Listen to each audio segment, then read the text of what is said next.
Where do you go from God of War 3? Many fans of the series, myself included, wondered that same question after completing God of War 3 back in 2010. And whilst we got Ghost of Sparta that same year, it wasn't until March 2013 when we finally got our answer from Santa Monica. You don't. Instead of moving on from the Greek myths, God of War Ascension gave us yet another prequel, this time set before the entire series. Not the game many fans had hoped for. In fact, Ascension was the first game in the series where, upon seeing its announcement back in April 2012, I wouldn't say I wasn't hyped, because as I've made perfectly clear up to this point, I love the series, but I wasn't as excited as I had been before. Was I still going to pick Ascension up day one? Of course, but I think myself, like many others at that point, were ready for a change in scenery. Nevertheless, in March 2013, I went to my local EB Games, picked the game up, and smashed it out over the course of a weekend, and enjoyed it. I wasn't blown away by the game, but as has been the case with each entry in the series, I had a good time playing through both the single player and newly added multiplayer offerings. But the game didn't leave a lasting impression, which is why today I can't remember really bugger all about it. I remember the opening boss battle and the infamous elevator encounter, but other than that, before revisiting the game today, I'd have said Ascension is alright, but nothing special. Personally, I do think franchise fatigue had set in by this point, which wasn't exclusive to God of War at this time, but that will be the real test today, as I've covered the series so far back to back. Enough stalling though. Now that I've finished revisiting God of War Ascension, the question is, how well does the game hold up today, and is it worth your time revisiting or playing for the first time? Let's find out. Oh, and I don't have an online pass for the game, and I'm definitely not paying for one, so we'll just be covering the single player experience. Just quickly before we begin, this is now my 6th video on the God of War series so far, so if you've just found the channel, I recommend catching up on this series of retrospectives. Click the link in the top right hand corner or in the description below for the playlist, and what the hell, subscribe so you don't miss the next one. Alright, let's get started.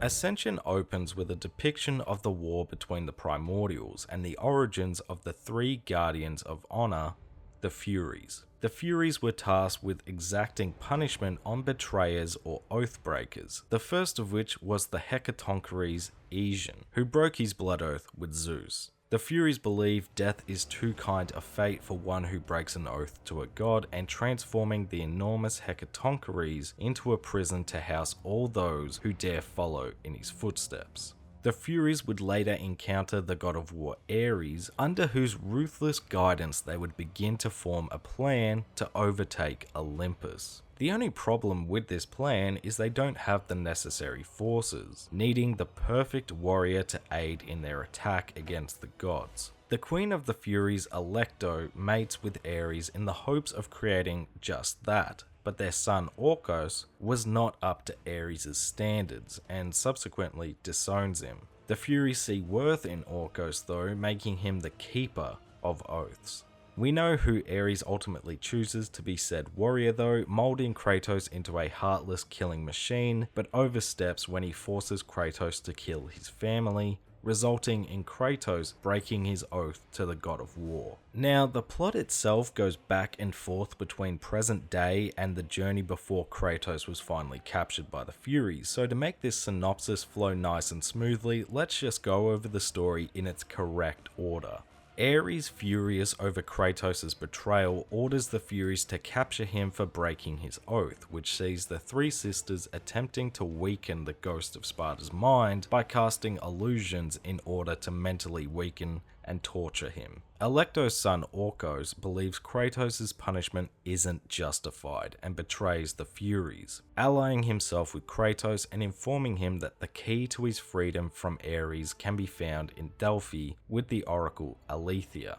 Kratos kills Pollux and Castor, the prophets who imprisoned the Oracle, but she ends up being mortally wounded, and with her last breath reveals that Kratos needs to travel to Delos and retrieve the Eyes of Truth, as they are the key to killing the Furies and ultimately severing his bond to the God of War. Skipping ahead a little bit, well, a lot, Kratos reaches the Eyes of Truth after a lengthy journey, but finds Orcos and himself ambushed by the three Fury sisters, and ultimately ends in his imprisonment within the Hecatoncheires, leading us all the way back to the beginning of the game and present day. Kratos suffers from torture at the hands of the Furies, refusing their offers to return to Ares. One of the Furies, Majira, who had her arm cut off in a previous capture attempt from Kratos, becomes overzealous in her torturing of Kratos and accidentally breaks the chains that bind him. This accident allows Kratos to free himself as he attacks Majira, who becomes enraged and uses her parasites to return Aegeon back to life, causing this massive prison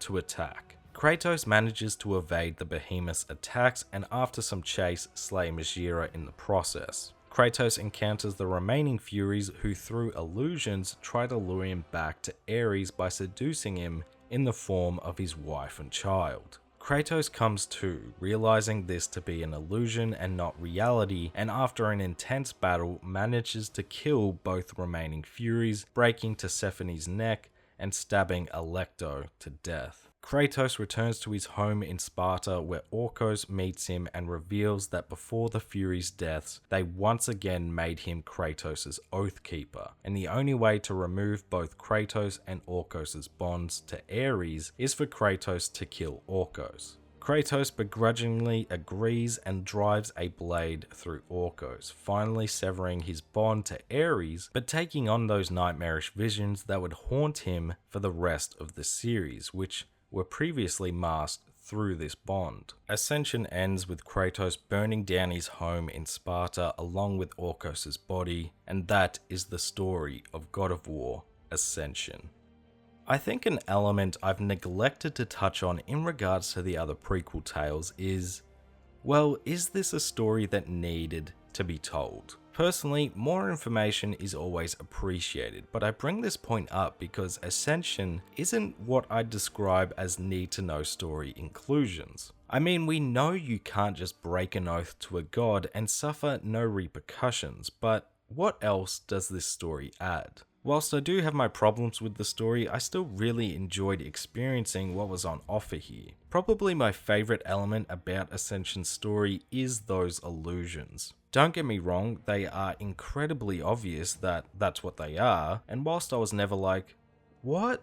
That wasn't real? They do provide further insight into Kratos' character, what he cares about, how he interacts with those he cares for, and how annoyed and angry he becomes at the constant realization that it's the Furies playing tricks on his mind is a great insight into a character many boil down to just angry man angry. The final illusion is probably my favourite as it shows Kratos would rather choose his reality than be in debt or imprisoned by Ares any longer, as he was the reason he can't hold his wife or daughter anymore. It's these illusions as well that make the Furies feel like a true villain. They don't just appear at the end, we get further backstory about them revealing who they were before Ares, and the way they are constantly involved in the story through the hunt and eventual capture and torturing of Kratos makes them a villainous trio we want to defeat. As always, seeing what myths Santa Monica would include in their Greek universe this time is always exciting, and there are some badass renditions of these myths here in Ascension. The Hecatoncheires is far and away my favourite new myth, and I'll dive into this a little more in the gameplay, but just the enormous scale and design makes you want to go out and find out more behind this rendition. The Furies are also filled with potential as each sister has a specific trait or meaning such as unceasing anger, jealousy, and avenger of murder. And again, they do create a great villain here in Ascension. The uncomfortable to look at Pollux and Castor reminded me a lot of Quado from Total Recall. It's all these little inclusions that I look forward to seeing in the series.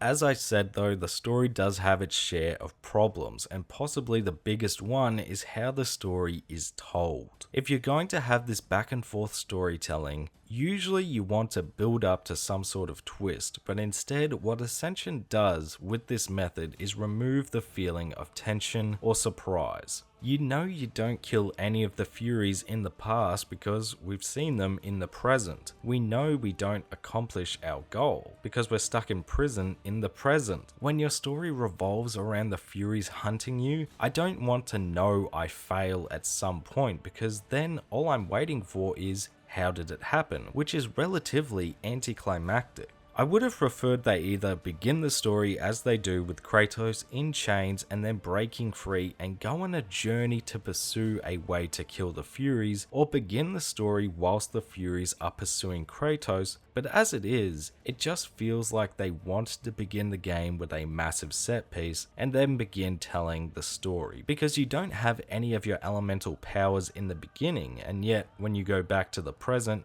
you magically do. It just feels poorly thought out. Also, as much as I enjoy the story moments in the illusions as well, I would have liked to have seen these moments be more unclear as to whether they are illusions or not, because it's obvious to the player that this is all a trick. Overall though, I did enjoy experiencing the story, but as has been the case with the portable and prequel entries, it's best not to look at it all too closely. I think if nothing else, Ascension is a simple, fun journey revealing some nice details behind Kratos' quest, ultimately to destroy Olympus, and once again, shows an important, softer side to the Ghost of Sparta that too many simply brush aside. The Furies make for a great villain despite the lack of surprise about the various encounters, and the story sets up these incredible set pieces. I just wish the way the story had been told was better, and left more things up in the air, or if they wanted to keep this method of storytelling, then develop the twists and turns properly, instead of letting the player know so much in the opening moments. On the whole, I did enjoy the story for Ascension in the moment though, and whilst I don't think it competes all that well with the best stories of the series, it is still a fun ride.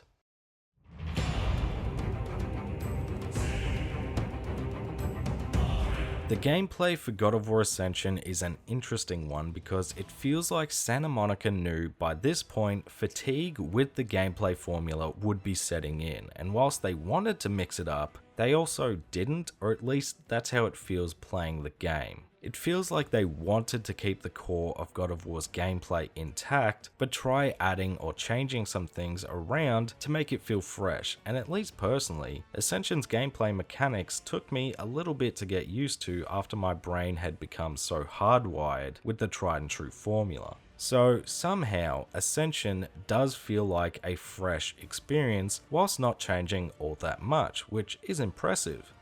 But does that mean it's good? As always, let's talk combat first. On the surface, the combat looks to be fairly similar to that of God of War 3, but it plays much differently. In terms of Kratos' arsenal this time around in Ascension, we just have our Blades of Chaos, but this time swap between 4 elements in the fire of Ares, ice of Poseidon, lightning of Zeus, and souls of Hades. Each with their own special light and heavy attack along with a magic ability, but those options aren't included with the base element, so you'll need to upgrade each element to reach their full potential. Whilst we just have the one constant weapon this time around, Kratos is able to pick up enemy swords, clubs, slingshots, shields, and spears. The rage meter doesn't stick around after combat encounters, so don't bother saving it up anymore, but it can also be depleted quickly if you take some hits, and this time around, parrying is tied to an L1 and X combination, and you can grapple onto enemies as well as disarm them. It doesn't sound like too much of a difference, but these additions and changes do impact the general flow of the combat, and I'll be honest, I don't think in a good way. I've gone over this before, but the fluidity and general flow of God of War's combat was what made it so much fun to play, and here in Ascension, that flow just doesn't exist a lot of the time. Far too many enemies can sit back and block. Enemy encounters with juggernauts and shielded enemies leave you waiting around for too long trying to find an opening to either attack or disarm them. The environmental weapons feel all but useless. Just having the Blades of Chaos leaves me wanting more variety that, whilst is somewhat there with the different elements, isn't enough. Even small things like changing up the parry to a 2-combo setup means even just to have a damaging block isn't this quick or effective tool in Kratos' arsenal. I think they tampered with the combat formula in the wrong sort of way, trying to create more strategic encounters and combat moments. But without the variety in weapons and the fluidity in motion, due to how the enemies behave, I just never felt like I could get into any sort of rhythm here.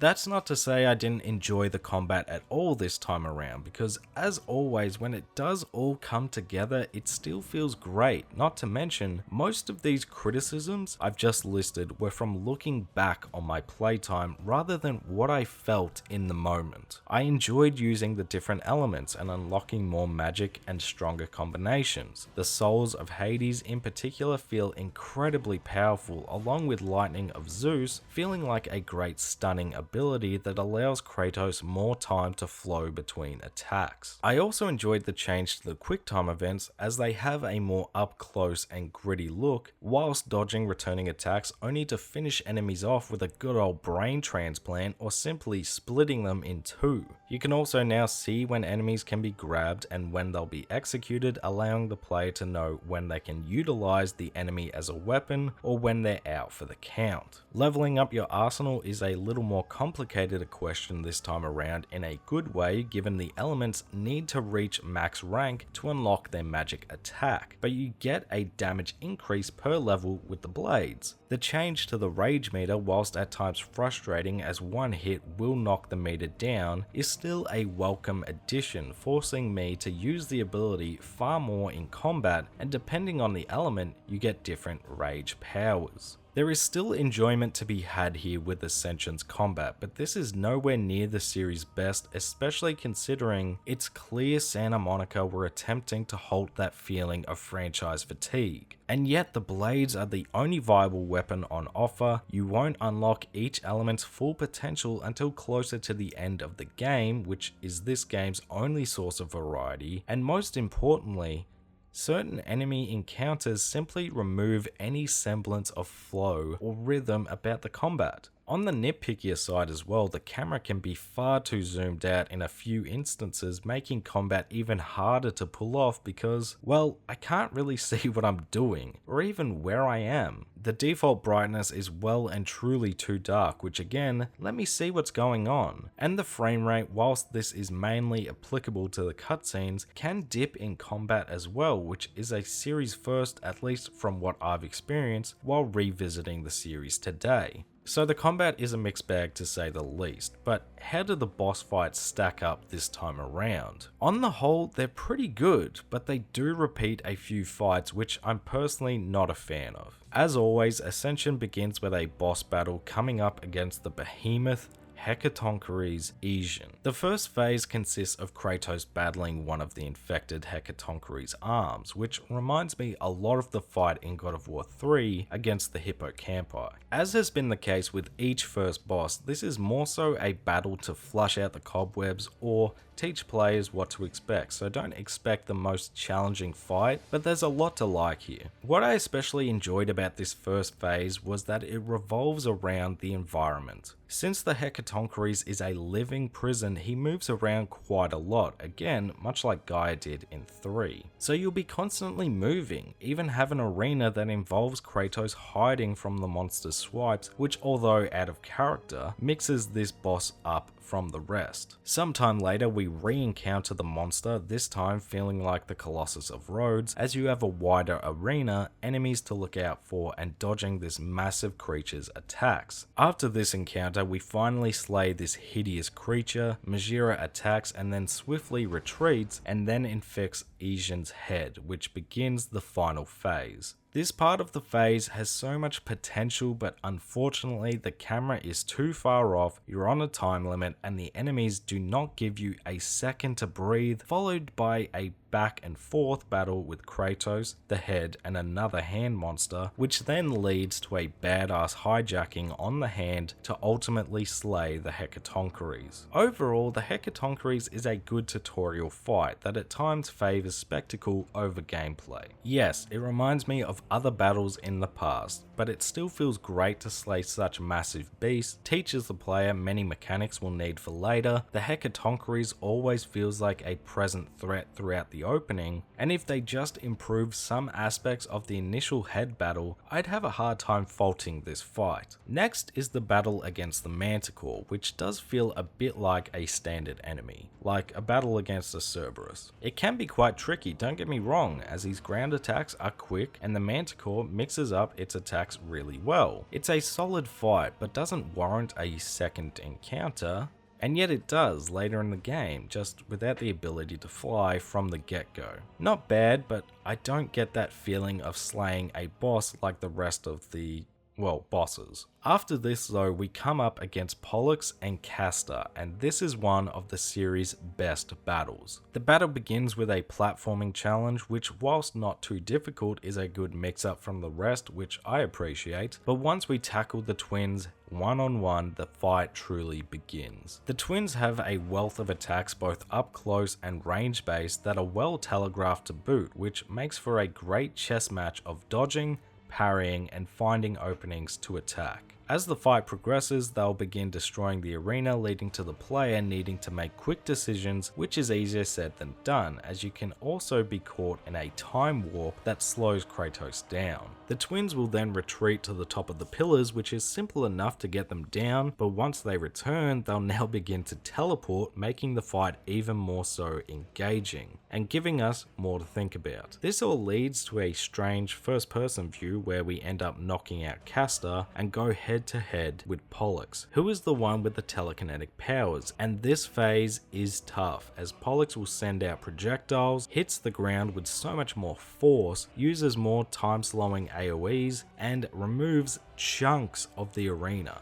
The fight ends with Kratos separating the twins and stomping on Pollux's head. Again, this is one of the series' best boss battles, and it's truly a lot of fun to participate in. The twins have numerous attacks. As the player, you have a lot to worry about other than just the boss, and it's once it's just Pollux, the true challenge of this fight is present. Best boss in the game by far, and up there with the likes of Zeus as one of my favorites. Lastly, we have the Fury fights, which whilst I don't think they are bad by any means, some are even really great, but more often than not, I wasn't excited to see them as Megaera and Tisiphone appear too often. Now, rather than go over each encounter, I'm just going to assess each Fury's overall boss credentials. Megaera is the simplest of the sisters, as she primarily uses those spider legs with some range and AoE attacks. I liken her to more of a tutorial fight though, as she is pretty easy to battle on her own, but helps prepare you for the more complex attacks from Tisiphone.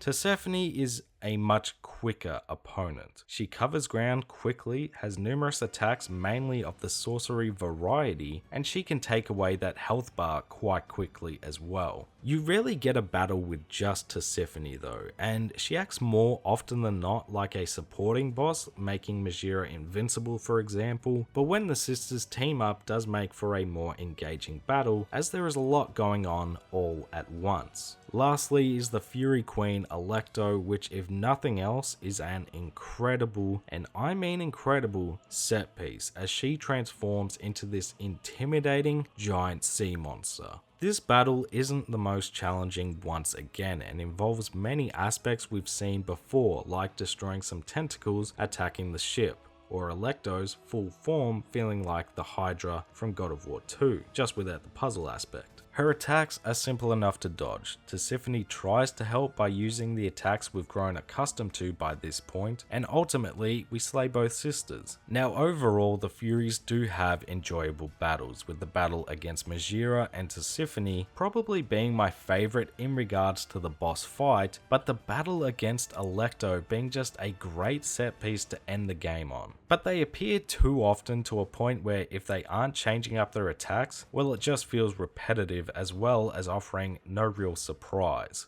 On the whole though, the bosses in Ascension are all enjoyable. The battle against the Hecatoncheires and Alecto are incredible spectacles. The fight against Pollux and Castor and Majira and Tisiphone are the best feeling fights, with the twins in the conversation for one of the best in the series. But some bosses do feel like others a bit too much, and repeating bosses more often than not feels a bit too lazy, and except for the Gemini twins, I don't know how memorable I'll find the rest of these fights in the future. Outside of all the combat though, how does the platforming and the puzzles stack up this time around? First of all, the platforming in a weird way feels a bit more like Uncharted this time around, at least in regards to the climbing. There are more climbing segments with a feeling of more freedom and 3 dimensions about it, although they can drag on for a little too long. The new addition to the platforming in Ascension is the abundance of sliding. Kratos slips and slides all over this game, and whilst personally I didn't mind these moments, they do repeat a little too often. Highlights again go to the initial platforming from the twins battle, as well as traversing the broken statue of Apollo, which feels really well paced out between combat, platforming and puzzles, which is great to see. The puzzles in Ascension clearly got a bit more love and attention this time around though, and it shows because I had a great time with a lot of the puzzles here. I'm not going to touch on the complexity of the puzzles as, well, I'm rather simple, and even the most obvious solutions seem to take me a minute to figure out. But with the healing and decaying mechanic, or cloning yourself temporarily, there are some great moments to be had. The first big puzzle is actually a whole area in the Temple of the Oracle. You have a lot of time-based mechanics with the decaying mist, progressing further and further to access more pieces to the puzzle, and whilst initially it can be daunting, by the end it does feel satisfying to solve, as well as feeling straightforward once you have all the facts. Another highlight goes to the one with the conveyor belt and the giant crystal, as usually the cloning puzzles are rather straightforward, but this one, because it isn't straightforward, had me wondering if it was a cloning puzzle at all. I really enjoyed this puzzle's design, and it was a good time completing despite the combat encounter beforehand making me, let's say, not so stoked. Outside of these examples, there is a lot of time decaying environment pieces or sending your clone to keep a lever in place, but on the whole, I'd say the puzzles here are a real highlight for Ascension. Overall, God of War Ascension's gameplay is a bit of a mixed bag. There are some great boss encounters to be had, the puzzles are really enjoyable, the platforming, whilst a little simpler than usual, breaks up the combat well, but the combat is the game's biggest flaw for me. I understand what Santa Monica was trying to accomplish. Franchise fatigue is a tricky issue, especially with a long-running series, but the additions and changes disrupt the flow too much. The new enemies and their weapons, along with the lack of variety in Kratos' arsenal, just make this combat system feel lesser to that of the rest of the series. And as someone who loves God of War's combat, that's a big issue. Not always unenjoyable, but I never questioned enjoying the combat in any of the games until now, and I think that says a lot.